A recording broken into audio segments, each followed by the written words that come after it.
¿Qué tiene que ver, por ejemplo, el azar con tu obra? ¿Cómo nace un cuadro? Para ir perfilando un poco si tiene algo que ver el azar con tu obra. En el arte que yo hago, el azar tiene poco que ver. Pero si surge algo, digamos, espontáneo, momentáneo, que yo creo que enriquece el cuadro, yo lo dejo. Pero el azar tiene poco que ver. Ahora bien, ¿cómo nace un cuadro? Lo primero, cuando yo quiero hacer una exposición de cualquier tema, lo primero que yo tengo que tener es la idea. A esa idea yo le doy un título y a ese título yo le doy o le hago muchos bocetos, muchísimos bocetos, porque es, digamos, un camino en el cual yo tengo que seguir.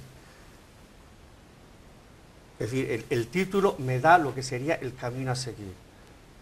Cuando ya tengo, digamos, lo que sería todo, una cantidad de bocetos que van enriqueciendo, digamos, el propio tema, poco a poco voy eligiendo, digamos, entre los 10, 15 o 30 o 40 que hago, voy eligiendo uno o dos, y a partir de ahí elaboro un solo trabajo.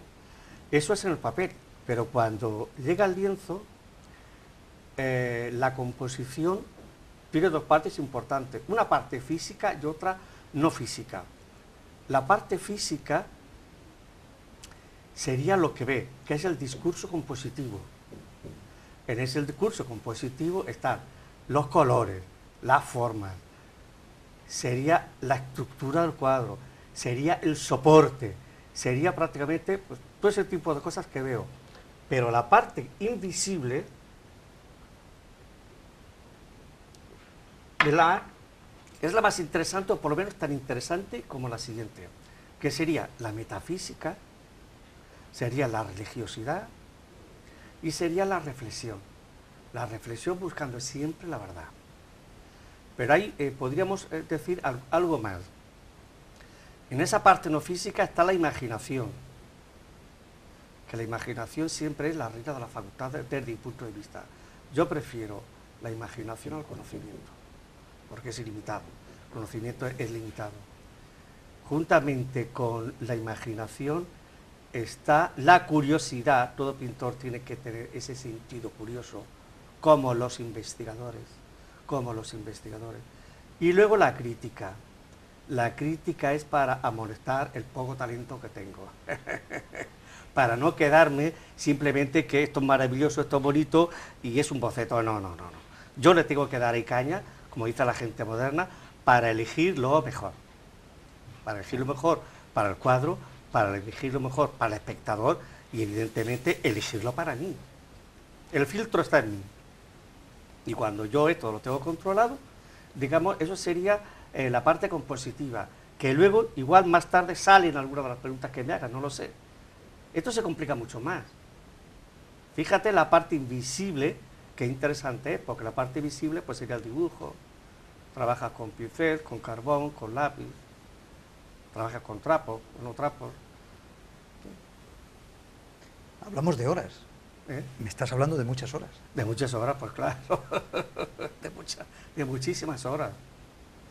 Un boceto lleva muchísimas horas. Muchísimas horas. Aparentemente es que el espacio compositivo es muy complejo. Es decir, el espacio en blanco, no se ha dicho que muchas veces los escritores temen al espacio en blanco, los pintores en parte también, pero yo he aprendido a no tener esa angustia, porque prácticamente yo ya me preparo psicológicamente. Yo tuve que hacer mi propia metodología para no llegar a esa angustia. Tiene angustia la gente principiante, evidentemente, porque le faltan horas de trabajo. Yo he meditado, digo, no, yo no puedo estar aquí. Luego explicaré quizás luego más tarde qué pasa en el cuadro en blanco, porque hay zonas que son importantes.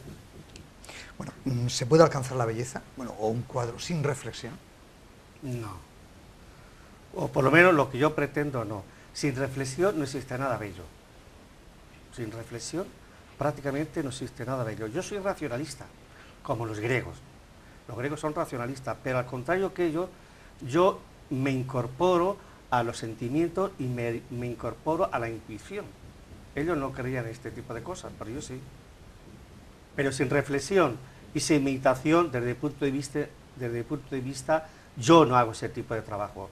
No quiero decir que no haya otros pintores que no lo hagan, que hagan, digamos, como muchas veces vemos en la tele algún happening, que tiran un chorro de pintura o un cubo de pintura y una manguera y a partir de ahí pues trabajan pues muy bien. Son formas, digamos, distintas también de arte, pero yo no. ¿Antonio es un esteta? Sí, sí, hombre, la belleza es lo que nos salva. La belleza es hoy día lo que nos salva al ser humano, en todos los sentidos. ¿Nos salva de qué, Antonio? Nos salva de todo, nos salva del dolor, de la angustia, nos salva de decir, bueno, ¿y este mundo para qué es? Y la belleza nos salva. ¿Nos da sentido? ¿Da sentido a todo la belleza? Sí, nos da sentido. Nos da sentido porque forma parte, la belleza forma parte de la creación. Y tú, en ese sentido, aun siendo espectador, te libra. Aun siendo espectador, te libra. No solamente libra al pintor, al que ejecuta, sino también al que lo ve. Creo yo. Bien, a la hora de hacer un cuadro, Antonio, a la hora de hacer un cuadro, ¿esperas que llegue la inspiración, escuchas el corazón, se impone la razón o la lengua, el lenguaje, ese lenguaje que comentabas que ya has creado, que te has tenido que crear? ¿La primera pregunta era la inspiración? Sí, la inspiración, escuchas el corazón, se impone la razón o esperas que el lenguaje se imponga a todo eso. La inspiración se queda a la puerta. Yo la invito, pero ella no entra. Yo la invito, pero ella no entra. Evidentemente la inspiración está bien, pero he de decir que en duermevela y en sueño he resuelto problemas. 2 rayas en el espacio, que aparentemente muchísima gente no ve nada, para mí es un dolor de cabeza cuando no está en su sitio. Y en duermevela o soñando me han venido las soluciones. Entonces la inspiración, bueno, si es inspiración, pues vale, bien. Pero no, quiero decirte que eso está muy bien. Lo segundo, la segunda pregunta era... Si escuchas el corazón, la razón, el lenguaje. Escucho siempre el corazón, pero con respetuosidad, siempre, porque ese órgano es más importante en la creación más de lo que creemos. El corazón y la vista no nos engañan. El corazón y la vista no nos engañan. Y la razón, la última pregunta es la razón. Sí, o el lenguaje al final.